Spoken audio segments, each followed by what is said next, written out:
রাস্তায় চলে গাড়ি, খেতে চলে ট্রাক্টর। রাস্তায় চলে গাড়ি, খেতে চলে ট্রাক্টর। আমার ফোনে হেডফোন জ্যাক নাই, তাই কি হয়েছে? আমি হলাম ডাক্তার।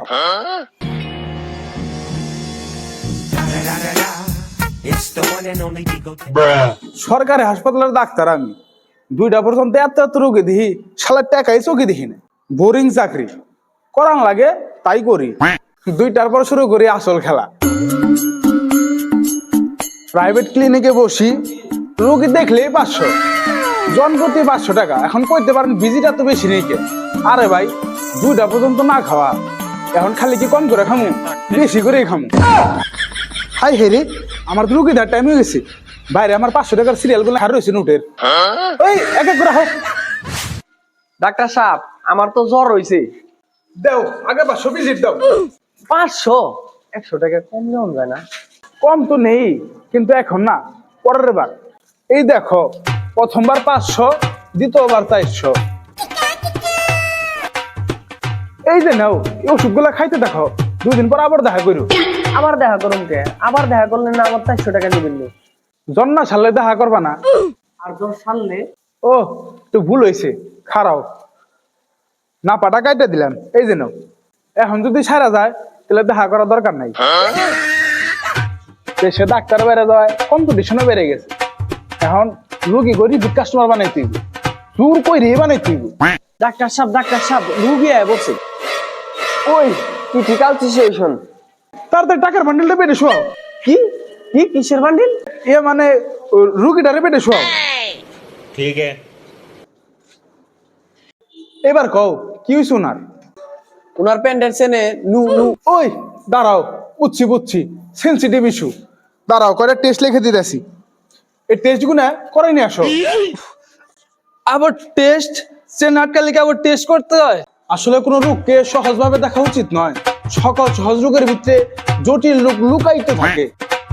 তুমি বুঝবা না, তোমাকে ওরা টেস্ট লিখে দিতেছে। মাদক test, ECG, DNA test, pregnancy test. নতুন এক্সরে মেশিন উঠাইছি, কয়টা কাস্টমার পাঠিয়ে দিন। ও হ্যাঁ, এক্সরে টেস্ট।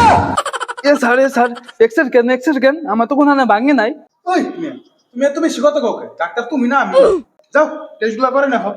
দেন 5,000 টাকা দেন, আপনার টেস্ট করতে 5,000 টাকা লাগবে।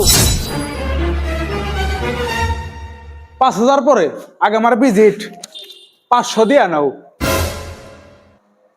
A few minutes later. ভাই, ও ভাই, মরো ঠিক আছে, আগে আমার বেন্দারটা দিয়ে মরো। আমি কি ঠিক আছি? হ ভাই, তোমার টেস্ট হয়ে গেছে। আপনার টেস্টে কিছু ধরা পড়ে নাই, আপনার টেস্ট নরমাল। ইসরে আমার 5,000 কিছু যখন ধরাই পড়ে নাই, টেস্ট না করলে পারতেন। ইসরে 5,000, আমার বুকটা চিনচিন করতেছে রে। দাঁড়াও, কিছু ওষুধ লিখে দিই।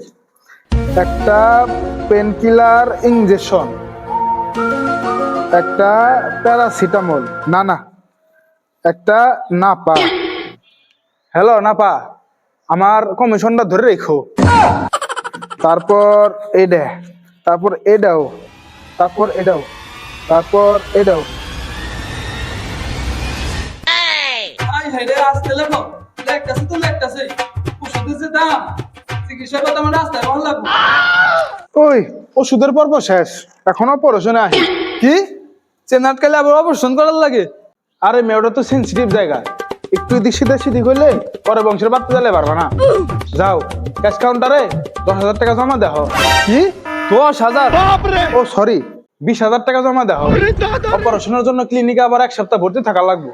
ওই ভর্তির জন্য আরো 10,000।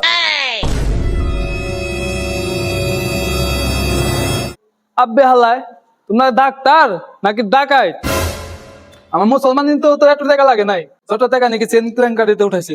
ছোটবেলায় তো আমার জীবনের গল্পে খুব লেগছে যে আমি বড় হয়ে ডাক্তার হতে চাই, বিনামূল্যে গ্রামবাসীকে চিকিৎসা দিবার চাই।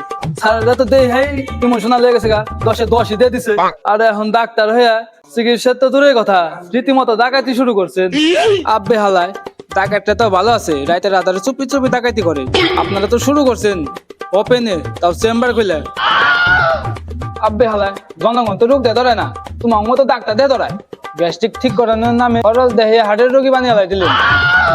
আব্বে হালায় এই ছোট্ট আমার একটা কাহিনীতে বিল উঠেছে এই তাল গাছে। বিল দেখে তো আমার মাথা ঘুরে বেরোচ্ছে। কি আর মাথা ঘুরে দিতেছে? খারাও, এই নাও এটা জিনা করে নেহ।